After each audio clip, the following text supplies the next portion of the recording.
Everyone, and welcome to this oil painting session of this painting behind me entitled The Sea Monster Rises. I do hope you enjoy it. Also, I hope you're having an amazing week and thank you for your wonderful comments. And I have merch. Let me just show you. Ooh, ding. I'm just going to model it for you over here as best I can. This is going to look super awkward, so I already apologise. So as you can see, this is one of my paintings, obviously, that I created a couple of weeks ago, and it is now on this. It's available on Redbubble, as are all my paintings and designs. If you're interested, then please check them out. And there is also this painting design on there too.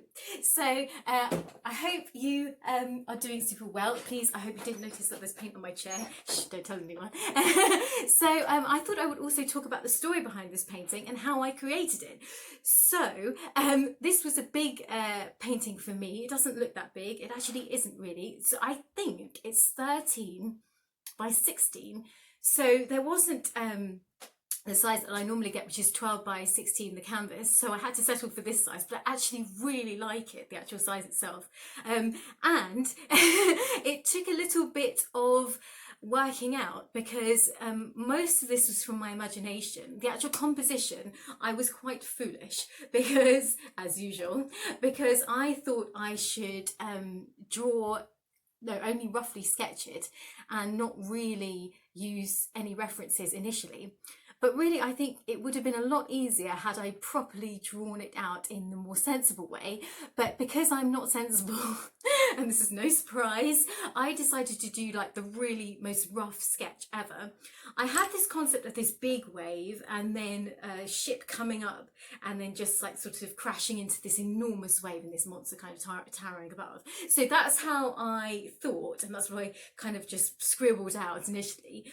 But when I looked back from it, when I started it off really well.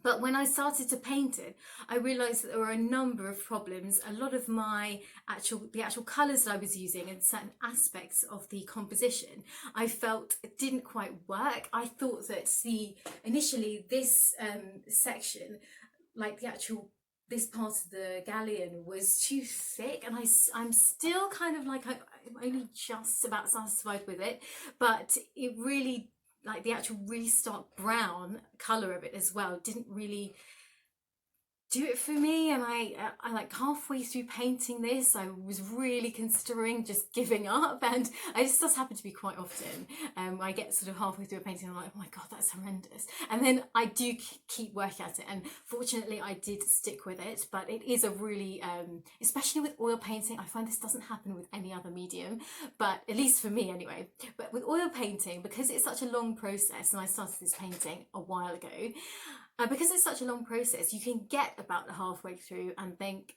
this really looks quite terrible and the colours look really muddy. This can happen if you're constantly working on a painting. So I actually did this in a number of different layers, so I allowed it to dry, and so I wasn't working on it consistently every single day. And again, this is difficult because if you're working on it every day, each day when you go back, there's no kind of nasty surprise. But if you allow it to dry for a considerable period, like 2 or 3 days, and then you go back to it, you could sort of be faced with and I don't leave my paintings to dry like where I can see them.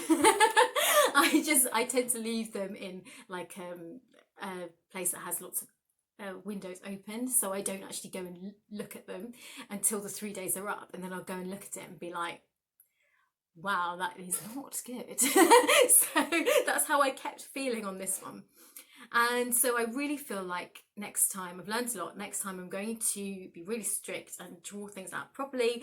And the majority of it was from my brain. The ship was definitely all from my brain, which is probably why I'm not that thrilled with it, but I am happy-ish with it, I would say. I just feel like with ships, no matter how many times I've painted them, I still feel like I can really improve in that area. And the sea monster, I just drew this kind of wiggly worm type thing, and it's definitely come out better than I thought. It was actually very smooth up until yesterday, and then I decided to add very, very tiny details into the surface of it, and I think that really helped it a lot. And then The water, I did use a copyright-free image just to get the shape of the water and the waves. Even though waves are actually quite easy to paint, you really just have to know where like, it's just basically that. It's that and that. But because it's on like a bigger scale and I wanted it to be very detailed, I wanted to get those little ripples and all those things in. So I did look at a copyright free image for that, but I couldn't, there was no way that I could ever find a copyright free image that would fit this design, because ultimately it is a huge wave bashing into a ship with lots of little waves, I mean, and a monster coming out. So there's no way you can find a copyright free image that fits that description. So I just looked at one picture of a really beautiful wave and I just took the colours that I could see, and when it kind of you know, was about to crash, the wave was about to crash, I just kind of took the colours from that, and it was kind of a rough sea, so it was quite easy to translate onto it.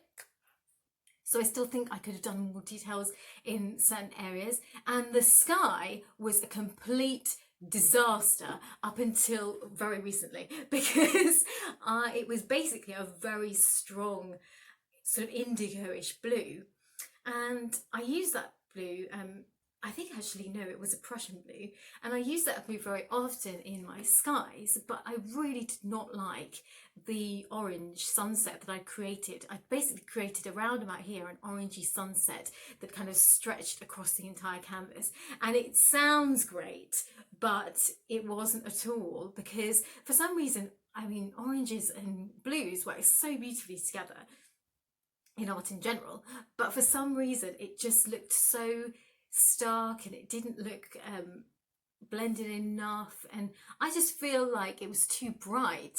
And I think that when you've got something that's so much that's going on in a painting like this, you've got so much action, having a really bright background actually didn't work for this at all, and so I completely toned it down, and I do think that that saved it to a certain degree, because before I really wasn't happy with it and I was just so frustrated with it. I think the biggest change and the best thing that I changed in this was the sky, but you know, it did go through a number of changes. So the speed paint is coming up, and I do hope you like seeing how it was created, and it gives you some inspiration.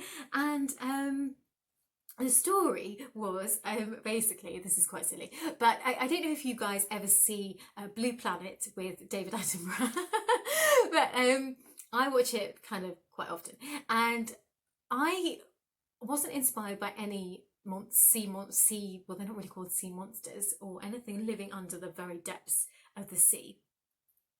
Like, what's really interesting about that program is they have such incredible equipment. They can get right down there where nothing has ever been before.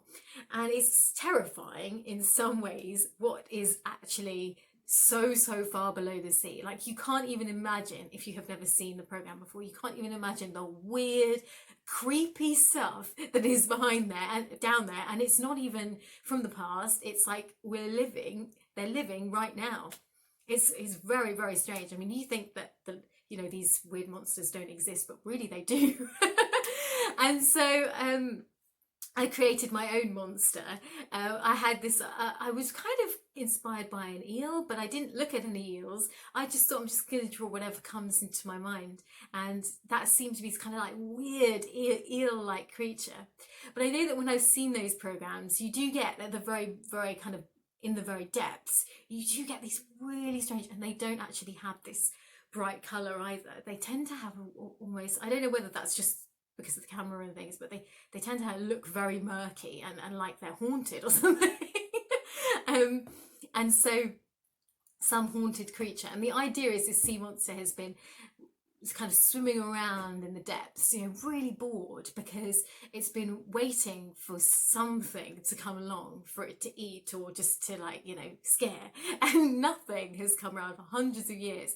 But then this galleon gets lost in the storm, and it it's sort of like riding the waves, and all the crew are kind of hiding on below deck and are terrified, and then out of nowhere comes this huge sea monster, and it's like, hey, how you doing?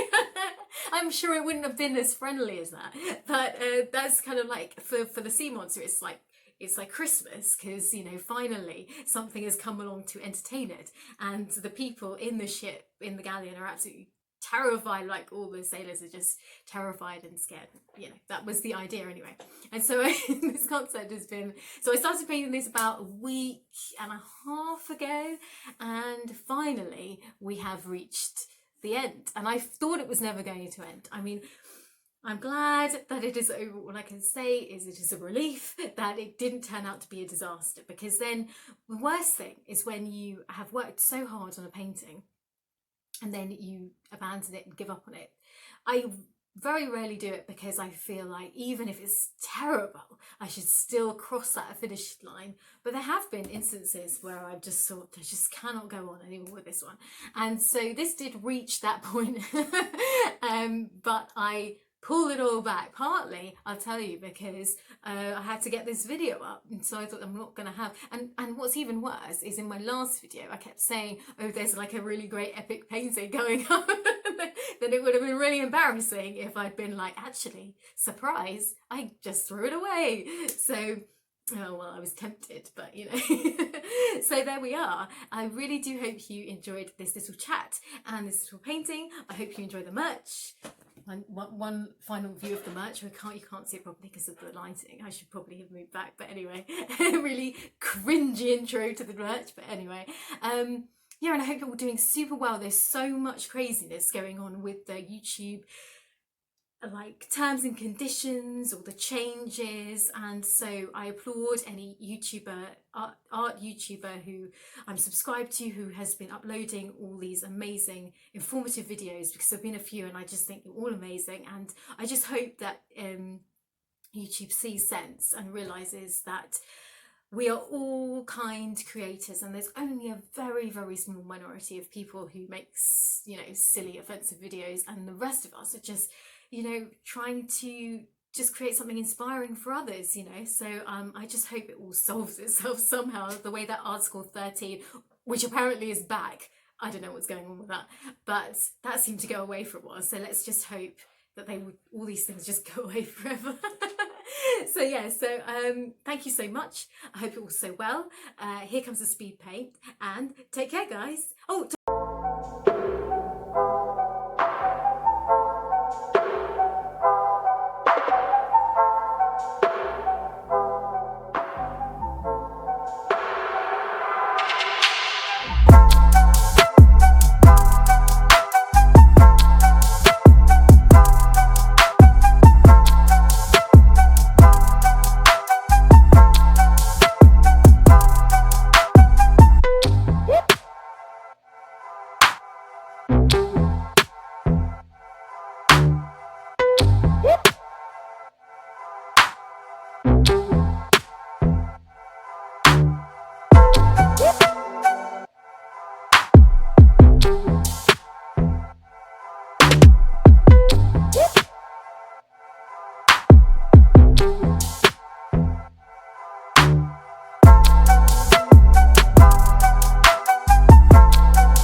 Bye.